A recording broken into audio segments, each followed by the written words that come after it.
Good morning! Ready to work. And of course, as usual, magbabas tayo since may nagre-request kung paano daw bibili ng B-card, paano maglo-load at magkano. So, samahan niyo akong magbas ngayon, guys. And pakita ko sa inyo yung gaano lang ka-easy ang mag-bus papuntang work. Sa Queenstown kasi napaka-easy lang mag-bus kasi hindi kagaya sa ibang lugar na hindi masyadong accessible yung bus. So ayan, tamang-tama lang, andito na yung bus pagdating ko sa bus stop. Yan yung sa driver's area, saglit. Wala lang dyan yung driver, pero dyan tayo bibili ng B-card. Sa kanya lang mismo, sa driver mismo, siya na rin yun magta-top up or mag-load ng B-card natin. At itong square naman to na may sulat na B, dyan po natin itapat yung card natin, yung B-card natin para mabasa yung card at doon na yung pamasahe natin. Kailangan lang nating itag on at pagbaba natin, huwag kalimutang mag-tag off para talagang $2 lang ang mabawas sa ating card. Itong stop button naman na to, pipindutin natin to pag malapit na tayo sa bus stop na hihintuan natin. At huwag mag-alala kasi marami naman to. Halos sa lahat ng gilid-gilid ng bus may mga ganyan.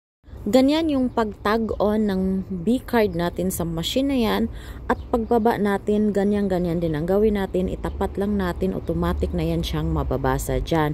Makikita mo naman tag on successful, tag off successful. Yun yung wag na wag natin kalimutan pagpasok natin ng bus.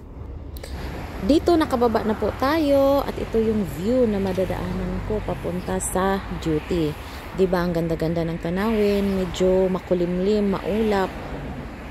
Ito yung bus stop kung saan mas malapit sa aking workplace. So kailangan kong maglakad, ilang minuto lang naman ang walking area na yan. Ganito ka-safe yung nilalakaran ko papunta sa work. Makita nyo naman nakaharang talaga. Hindi ka talaga masagasaan, maliban na lang kung sasadyain talaga. Hey guys, ito yung everyday na life ko dito. Pagbaba ng bus stop, lakad papunta sa trabaho. Tingnan nyo naman yung views, ang ganda. Yan yung madadaanan kong view. Yun yung sinabi nila na di bali nang malungkot basta nasa New Zealand ka, o di ba? Huwag lang tayong malungkot sa Pinas. Kaganda-ganda, tingnan nyo naman. Going to work pa lang yan, energized ka na sa beauty.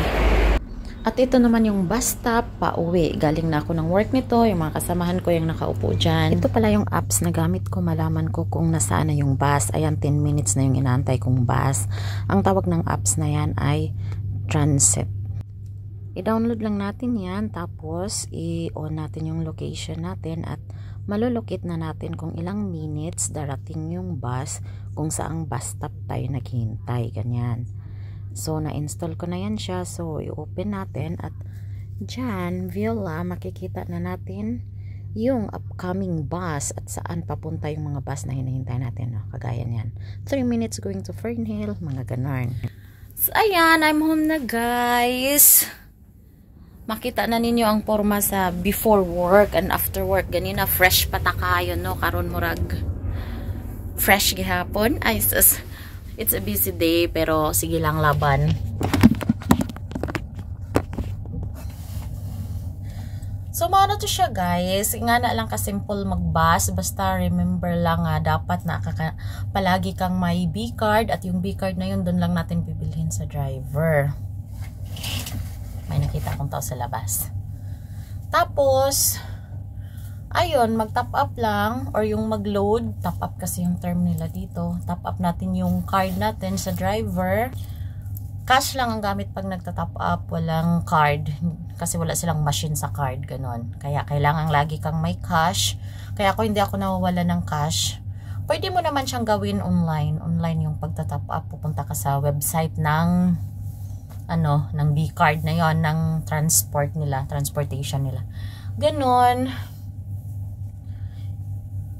So sa nag-request ng video na to, sana makatulong at ma-imagine mo kung makarating ka na dito, ganun lang ang gawin. Kasi ako dati naghahanap din ako ng video kung paano ba mag-commute ito sa New Zealand. Yung ganun, basta hindi tayo basta-basta hihinto pag walang bus stop. Yung stop button, yun lang din yung pipindutin natin pag nandun na tayo sa destination na gusto nating hintuan. Ganun lang. Thank you for watching. Sana makatulong ito sa naghahanap ng video kung paano mag-commute dito sa New Zealand. At sana abangan nyo pa ang susunod kong video. Thank you!